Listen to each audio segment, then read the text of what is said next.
Assalamualaikum warahmatullahi wabarakatuh. Kami dari kelompok 11 yang beranggotakan saya Dewi Suparmi dengan NIM 81, dengan rekan saya Putri Nabelatus Soliha dengan NIM 66.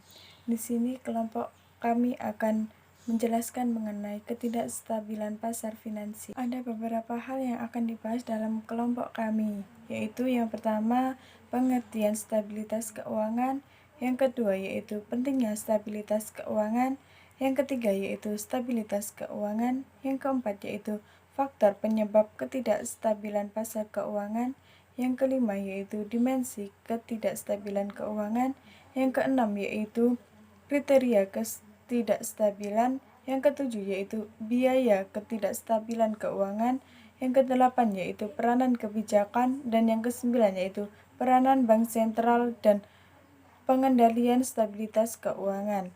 Untuk yang selanjutnya yaitu akan ada studi kasus dan kesimpulan. Baik, untuk yang pertama yaitu mengenai pengertian stabilitas keuangan. Menurut Bank Indonesia, stabilitas keuangan adalah suatu kondisi di mana mekanisme ekonomi dalam penetapan harga, alokasi dana, dan pengelolaan risiko berfungsi secara baik dan mendukung pertumbuhan ekonomi. Baik, untuk pengertian selanjutnya yaitu menurut Gadanex dan Jayaram 2008. Secara sederhana, stabilitas keuangan yang stabil dapat dicirikan dengan tidak adanya volatilitas keuangan yang berlebihan, baik dalam bentuk krisis maupun stres. Sedangkan secara luas, stabilitas keuangan dapat didefinisikan sebagai suatu kondisi di mana sistem keuangan yang terdiri dari lembaga perantara keuangan, pasar keuangan, dan infrastruktur keuangan mampu bertahan dari guncangan ketidakseimbangan keuangan, sehingga dapat mengurangi kemungkinan gangguan dalam proses intermediasi keuangan. Baik, yang selanjutnya yaitu pentingnya stabilitas keuangan. Untuk yang pertama, mengalokasikan dana dari pihak yang mengalami surplus kepada pihak yang mengalami defisit. Sistem keuangan berfungsi sebagai mengalokasikan dana dari pihak yang mengalami surplus kepada yang mengalami defisit. Untuk yang kedua yaitu pengalokasian dana yang tidak baik, maka akan berakibat pada pertumbuhan ekonomi yang terhambat. Apabila sistem keuangan tidak stabil dan tidak berfungsi secara efisien, pengalokasian dana tidak akan berjalan dengan baik sehingga akan menghambat pertumbuhan ekonomi. Selanjutnya, menurut Jerman dan Quadrini pada jurnalnya tahun 2012, guncangan di sektor keuangan itu memiliki pengaruh yang signifikan terhadap volatilitas output sebesar 46%, volatilitas investasi 25%, dan volatilitas tenaga kerja sebesar 33%. Nah, jika guncangan itu bersifat negatif, maka itu dapat memicu instabilitas pasar keuangan atau ketidakstabilan pasar keuangan. Jadi, guncangan di sektor keuangan itu harus bersifat positif sehingga dapat menjaga stabilitas keuangan, pasar keuangan. Nah, sektor apa saja sih yang bisa mempengaruhi stabilitas keuangan? Yang pertama yaitu lembaga perbankan. Yang seperti kita ketahui bahwasanya lembaga perbankan atau sektor perbankan itu pangsanya lebih dominan dalam sistem keuangan. Nah, ketika sektor ini terjadi kegagalan, maka itu dapat memicu ketidakstabilan sistem keuangan dan bisa mengganggu perekonomian. Nah, selanjutnya yaitu pasar keuangan. Nah, pasar keuangan itu apa sih? Pasar keuangan adalah pasar yang memindahkan dana dari pihak-pihak yang memiliki dana lebih kepada pihak-pihak yang membutuhkan dana. Secara garis besar, pasar keuangan terbagi menjadi 3, yaitu pasar uang, pasar modal, dan pasar falas. Nah, ketiga pasar ini sangat berhubungan sekali dengan kurs mata uang dan tingkat suku bunga. Maka dari itu perlu menjaga kestabilan kurs mata uang dan suku bunga karena hal ini bisa memicu kestabilan pasar keuangan. Baik, untuk yang selanjutnya yaitu faktor pemicu ketidakstabilan pasar keuangan. Untuk yang pertama yaitu pertumbuhan perekonomian Indonesia. Perekonomian merupakan cerminan suatu negara, di mana jika perekonomian suatu negara buruk, maka hal tersebut menunjukkan bahwa keuangan negara mengalami ketidakstabilan. Yang kedua yaitu kurs. Kurs merupakan nilai atau harga mata uang suatu negara terhadap negara lain. Kurs diperdagangkan pada pasar valuta asing, di mana pasar ini menyediakan berbagai kebutuhan untuk melakukan transaksi internasional. Ada dua macam sistem nilai tukar yang sering disebut dengan literatur, yaitu sistem kurs tetap dan sistem kurs mengambang. Pergerakan nilai tukar yang berfluktuasi di pasar keuangan sangat dipengaruhi oleh sistem nilai tukar yang dianut oleh suatu negara. Pergerakan nilai tukar yang volatil menyebabkan ketidakstabilan pada perekonomian. Nilai tukar semakin tinggi yang ditunjukkan semakin besarnya apresiasi dan depresiasi nilai tukar mata uang terhadap mata uang negara lainnya, maka akan membuat perekonomian berada dalam kondisi ketidakstabilan, baik dari sisi mikro maupun makro. Ketika terjadi ketidakstabilan perekonomian, baik dari sisi mikro dan makro, hal ini bisa memicu terjadinya ketidakstabilan pasar keuangan. Ketika nilai tukar suatu negara cenderung bergerak stabil, ini dapat menjelaskan bahwa kondisi perekonomian suatu negara tersebut. Yang ketiga yaitu suku bunga. Suku bunga adalah suatu biaya pinjaman atau harga yang dibayarkan untuk pinjaman tersebut. Suku bunga merupakan salah satu variabel yang paling banyak diminati dalam perekonomian karena mempunyai konsekuensi penting bagi kesehatan perekonomian. Suku bunga mempengaruhi keputusan individu seperti memutuskan untuk melakukan konsumsi atau tidak, memutuskan membeli obligasi atau menyimpan dana dalam bentuk tabungan. Suku bunga juga mempengaruhi keputusan ekonomi usaha dan rumah tangga, seperti memutuskan untuk menggunakan dananya untuk berinvestasi dalam bentuk peralatan baru atau untuk disimpan di bank. Jika kenaikan tingkat suku bunga terlalu tinggi, maka hal ini akan membuat aktivitas perekonomian menjadi menurun, sehingga bisa menciptakan ketidakstabilan pasar keuangan. Dimensi ketidakstabilan keuangan. Ketidakstabilan ini mengancam perekonomian dengan berbagai cara. Dia dapat merusak kondisi keuangan bukan unit keuangan seperti rumah tangga, perusahaan dan pemerintah kepada tingkat yang aliran keuangannya dibatasi. Nah, poin selanjutnya yaitu kriteria ketidakstabilan. Jadi, apa saja sih tolak ukur dasar penilaian dari ketidakstabilan? Nah, yang pertama yaitu efek-efek yang berbeda atas perubahan harga aset dan suku bunga dapat digunakan untuk menggambarkan garis pembatas antara perubahan-perubahan yang normal dan perubahan-perubahan yang merefleksikan ketidakstabilan. Nah, jadi di sini dampak negatif maupun positif dari perubahan aset dan suku bunga itu menjadi tolak ukur antara nanti bisa menjadi perubahan yang normal atau perubahan yang menuju ketidakstabilan. Nah, itu kriterianya. Yang kedua yaitu ancaman ketidakstabilan keuangan dapat mengakibatkan respon bertahan yang menghalangi bekerjanya sektor keuangan secara efektif. Nah, ketika terjadi ketidakstabilan, maka itu dapat mengancam terhadap kinerja dari sektor keuangan.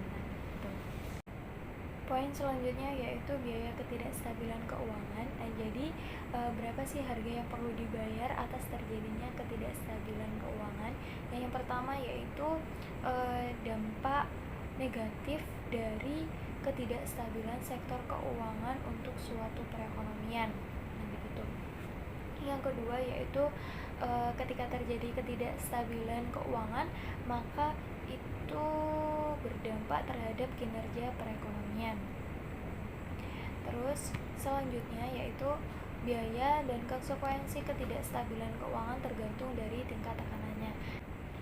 Nah, ketika terjadi ketidakstabilan keuangan, maka secara langsung itu dapat mempengaruhi tenaga kerja dan outputnya. Ketika berlangsung dengan jangka waktu yang lama, itu dapat mempengaruhi suatu perekonomian, maka dari itu perlu tindakan khusus atau perhatian lebih dari pemerintah untuk menangani hal ini. Selanjutnya yaitu peran kebijakan. Tidak hanya kebijakan yang baik untuk stabilitas keuangan akan membuat kredibilitas yang rendah atas sistem keuangan di hadapan publik. Pelaku ekonomi termasuk konsumen, bisnis, dan perusahaan keuangan akan semuanya dipengaruhi oleh dan akan direspon terhadap kemungkinan ketidakstabilan keuangan. Untuk yang selanjutnya yaitu peranan bank sentral dan pengendali stabilitas keuangan.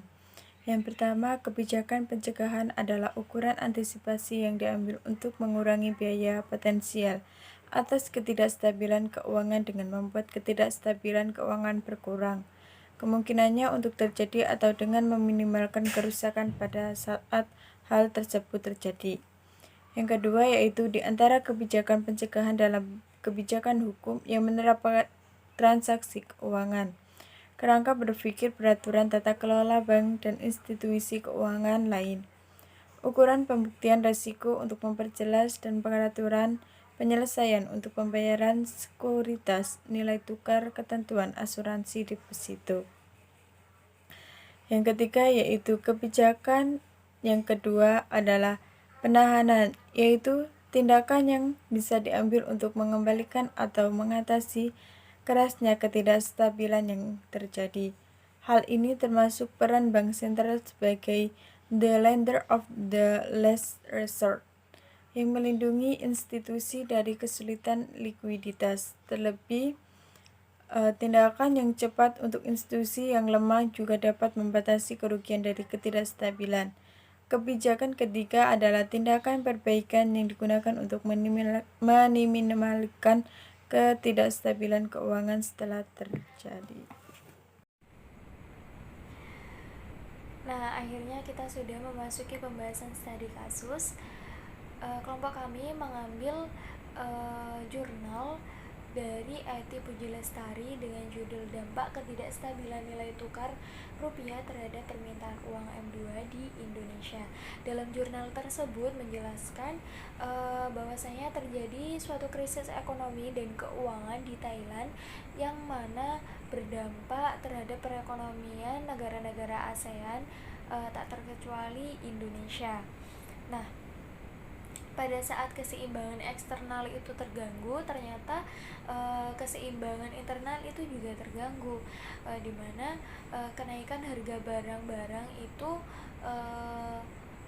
naik yang mengakibatkan terjadinya inflasi. Nah,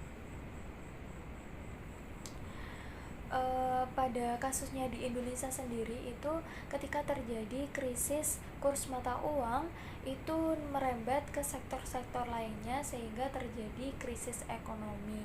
Nah, pada tahun 2000 itu ternyata perekonomian Indonesia itu sudah membaik. Hal ini ditandai dengan penurunan inflasi, terus membaiknya kinerja dan diikuti dengan peningkatan pendapatan per kapita masyarakat. Nah, pemulihan kondisi tersebut ditunjang oleh membaiknya infrastruktur yang ada serta kebijakan-kebijakan yang diterapkan oleh pemerintah baik fiskal maupun moneter.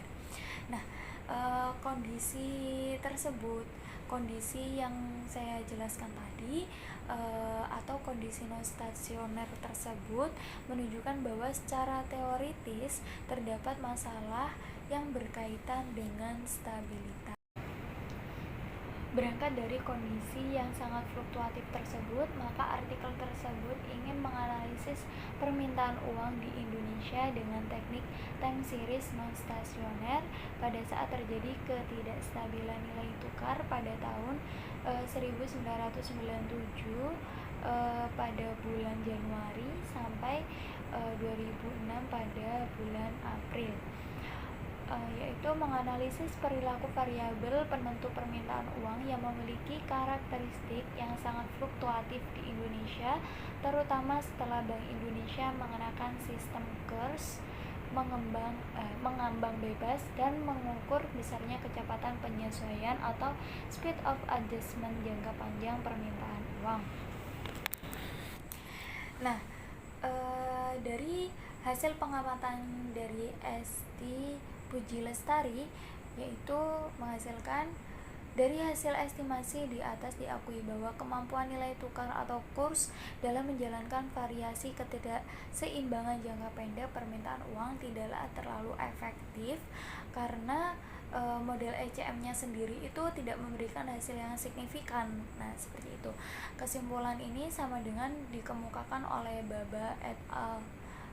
Dan kawan-kawan pada tahun 1992 dan Morimune dan Zhao pada tahun 1997. Hubungan antara nilai tukar dan jumlah uang beredar tergantung pada harapan pemegang uang sehingga sulit untuk mempertahankan hubungan yang stabil antara nilai tukar dan permintaan uang. Dalam kondisi semacam ini, masyarakat Indonesia pada periode penelitian cenderung berpendapat bahwa memegang uang bukan hanya untuk tujuan transaksi, tetapi lebih kepada tujuan untuk berjaga-jaga. Bahkan tidak tertutup kemungkinan untuk motif spekulasi. Selama masa krisis ini, mata uang asing khususnya dolar menjadi salah satu alat bagi para pelaku ekonomi untuk menimbun kekayaan bahkan mampu meningkatkan nilai atau harga asetnya, terutama bagi para spekulan. Baik, yang terakhir yaitu kesimpulan. Stabilitas keuangan itu sangat penting bagi perekonomian suatu negara karena dapat berpengaruh terhadap kestabilan perekonomian. Tingkat stabilitas pasar keuangan. Jadi, stabilitas perekonomian itu berpengaruh terhadap kestabilan pasar keuangan. Jika stabilitas perekonomian buruk, maka akan memicu ketidakstabilan pasar keuangan. Dua kebijakan yang direkomendasikan antara lain pertama, otoritas moneter diharapkan mampu mengontrol keberadaan faktor-faktor yang mempengaruhi permintaan uang termasuk kurs, inflasi, suku bunga, dan pendapatan nasional. Saran kedua, strategi dengan target nilai kurs layak dipertimbangkan terutama pada kondisi ketidakstabilan permintaan uang yang diakibatkan oleh adanya kurs yang sangat fluktuatif. Target nilai kurs merupakan target yang sederhana. Untuk itu, keberadaan bank sentral dibutuhkan untuk mempertahankan nilai tukar yang tetap agar mata uang dari negara banyak melakukan perdagangan. Basket of trading partner currencies terjaga tingkat kestabilannya.